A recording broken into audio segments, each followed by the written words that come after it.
今まで国内海外1700カ所4000万本皆さんリーダー中心で市民に植えてもらいましたけど、同じようにやっていただいても非常によくいってるとことそうでないとか、それはみんなリーダーの責任なんです。日本の植木屋さん今1年保証、私が皆さんと一緒に植えていただくのは、何があっても命を守り豊かな生活を守る、多分次の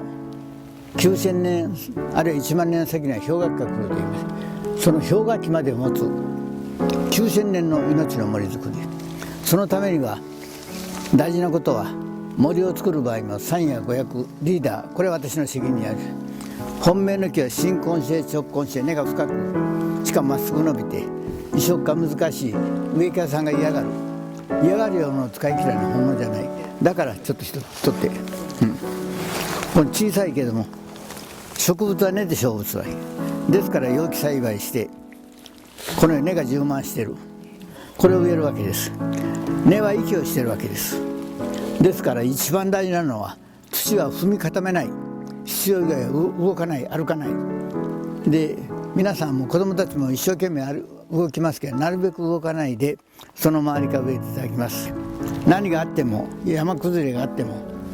山津波があっても生き延びるようにするためには、これできるだけ混植密植します。地球上に毒以外は邪魔者ないんです。瓦礫なんか、瓦礫というのは地球資源です。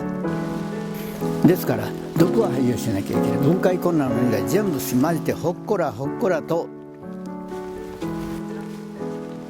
優しく、しかし手抜きしない、炎上しないで、必ず相手は命をかけてるんだから、本気でストレートに相手が分かるまで説明し、あるいは手伝ってあげると。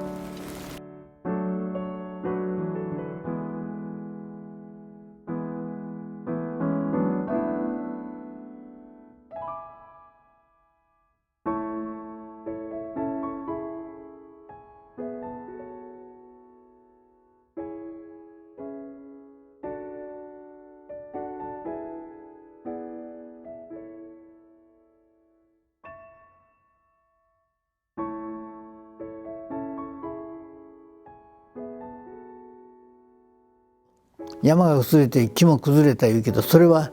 無理に人間が植えたまっすぐ材の見て分かる杉やヒノキばっかしなんですね。そういうとこはもちろん災害に強くて経済的にちゃんと対応できて、管理が10年20年30年できれば大いに杉もヒノキも松も植えるべきですけど、今のように安い外材が入って管理すれば木を切れば損するような状態ではダメである。むしろ逆に東日本大震災の後で生き残っているタブノキなんか、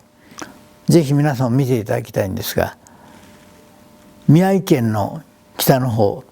もうほとんど岩手県のそばに人の住んでいない無人島の荒島、椿島というのがあります。そこは昔のどえらい人たちが結構知恵者がいて、科学的な知見はなかったけども、その森を残そうとしたんでしょうか。小さな祠がある、社です。だから罰があったら木を切らない。そこでは今度の津波で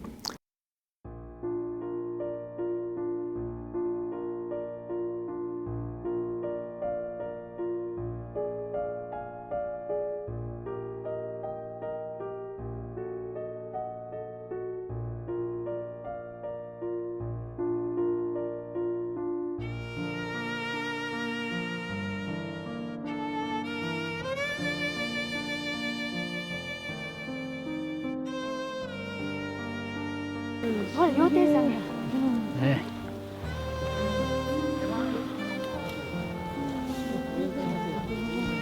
料亭山見えますか。あの島がアイヌの皆さんが開業されたところですよね。州長を中心に。パワースポットですよね。この映像を見るだけに来た海岸。日本中戦後、これは当然国策で当時はやむを得なかったんですけど、例えば北海道まで自生はホッサマグナ地域といって、シェージェ浅間山から富士山の間ぐらいしか自生しなかったカラマツを九州の山の上から北海道全域カラマツ植えてるわけでしょ。そういう針葉樹はファーストぐらい早く育つけど長持ちしないんです。根が浅いしから台風地震火事でもダメになるし、マツクイムシも。そして北海道のカラマツもちょうど今5060年経って戦後植えられたものが何もないのに突然枯れたりし倒れたりしてます。本物とは長持ちするもんです。ですから私は命を守る防災環境保全人としてはぜひ本物を植えていただきたい。そして皆さん、生物的な本能で今日もそうですけど、本当にどこでも特に若い女性、熟年者の女性も含めまして女性がめっぽう強いんですけれども、わざわざ身銭を切って日本中各地のあるいはボルネオ、アマゾン、トルコ、中国、ケニアまで皆さんいらっしゃって一緒に木を植えていただく。木を植えるということは命を植えること、明日を植えること、そして何よりも一人一人の心に木を植えること。